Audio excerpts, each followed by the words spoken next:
The Donald Trump show has come to a conclusion.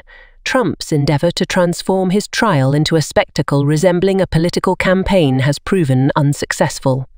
Regrettably, Donald Trump's aspiration to appear resolute has been thwarted by New York Attorney General Tish James, who effectively compelled him to leave the city. The civil trial, which aims to determine the extent of punishment for Trump's decades-long fraudulent activities in New York, commenced this week, and it immediately became evident that the former reality TV host genuinely believed he could transform it into a captivating campaign event. Before we get started, be sure to subscribe and hit the notification button to be notified when we post great videos. Let us know your possible suggestions by leaving your comments below. Despite having no legal obligation to attend court proceedings, Trump made a grand entrance on Monday morning, attracting a multitude of cameras to the hallway outside the courtroom. At every opportunity, he seized the microphones and expounded at length, evidently anticipating an enraptured audience hanging on to his every word, sympathizing with the perceived injustice of witnessing a lifelong swindler finally face the consequences. However, after 3 days, even Trump himself quietly acknowledged that this was not akin to Apprentice. Season 1, but rather resembled the season in which Lisa Gibbons triumphed over Ian Ziering, thereby securing the prize of never having to engage with Donald Trump again.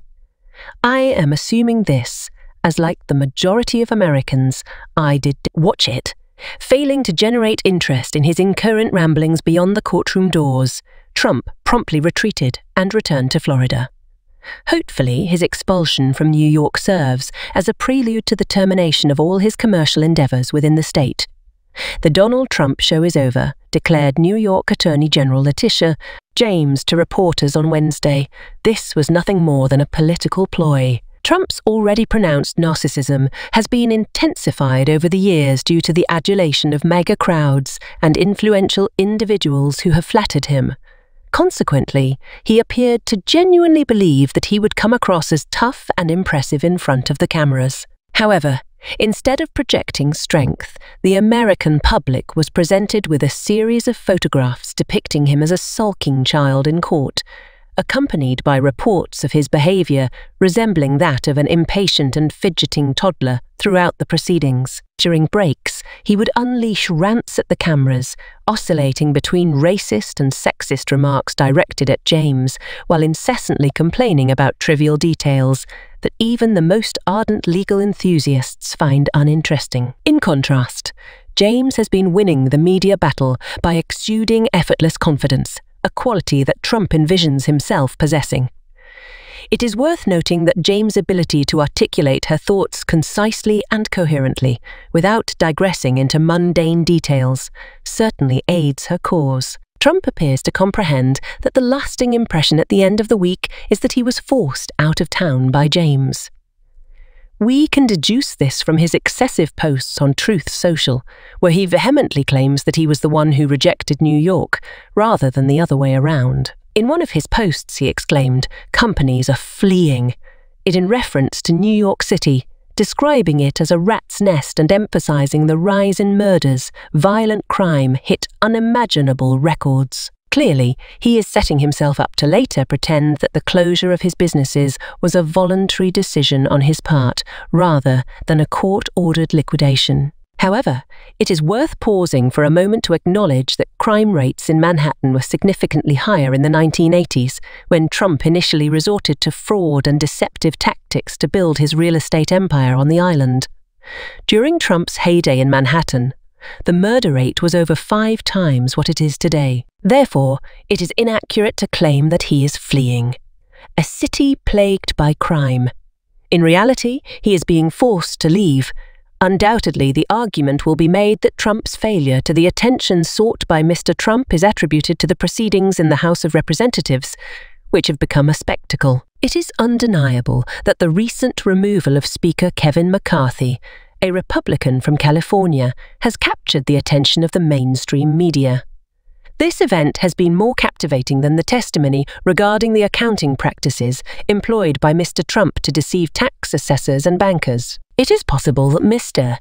Trump, who has been visibly uncomfortable and angry, most likely fixated on this young woman, and became enraged that a woman had any authority over him. Since he cannot corner her in a Bergdorf dressing room, Trump found another way to satisfy his urge to attack any woman who makes him feel inferior, by spreading falsehoods about her personal life. Whether he or one of his shameless staff members obtained the photo of her with Schumer at a meet and greet is unclear, but it is evident that he acted impulsively by sharing the picture along with a fabricated lie.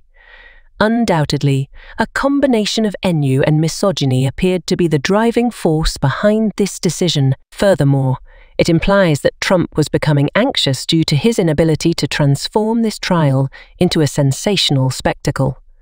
Even by his own standards, attempting to captivate his elderly fanbase with blatantly false rumors about an unfamiliar woman was a considerable stretch. Fox News, dutifully accommodating Trump's every foolish whim, attempted to extract significance from this spontaneously concocted sexual fantasy of Trump's. However, the primary outcome was the judge imposing a gag order on Trump and compelling him to remove the post. It is impossible to pay attention to him when he is complaining about his net worth being insert falsehood instead of what it actually is, how he wants a jury, even though he waived the right, and how everyone is conspiring against him. He did not make any effort, particularly during the brief segments that were broadcasted live, to feign that his alleged victimhood was related to his supporters.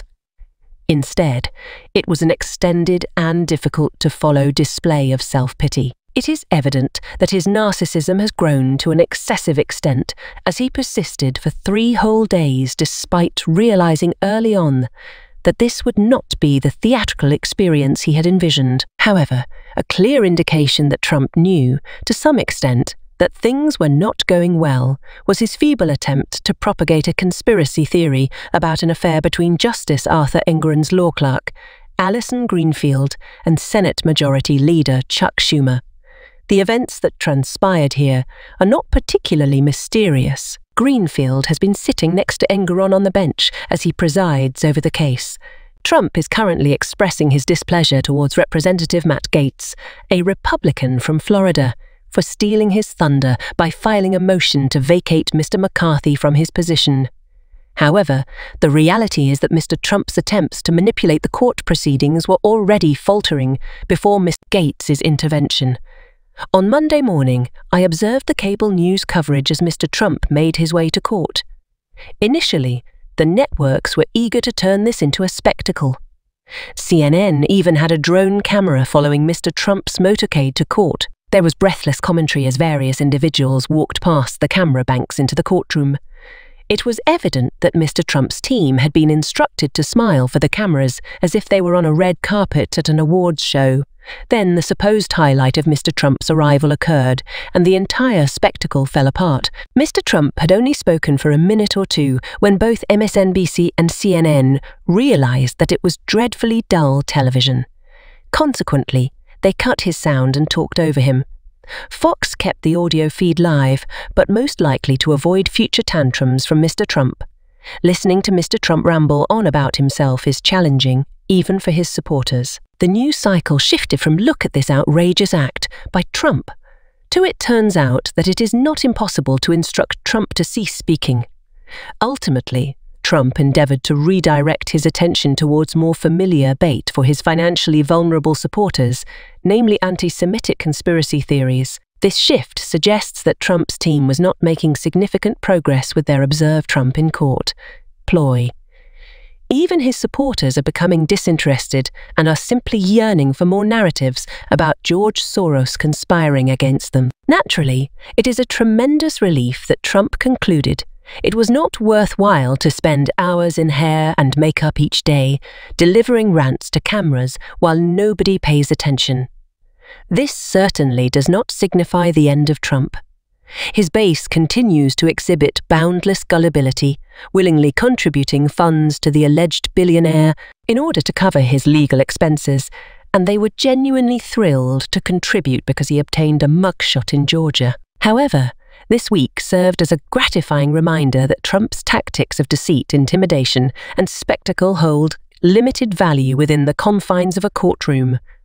Courts demand composure and silence, two skills that even a 2-year-old can effortlessly surpass Trump in. There is a strong likelihood that this is the initial indication that Trump will encounter rapidly diminishing returns in his attempts to exploit the various trials that lie ahead as political opportunities. That's what we have for you today. What do you think of our video? Let us know in the comments section below, and don't forget to subscribe, like, and hit that share button.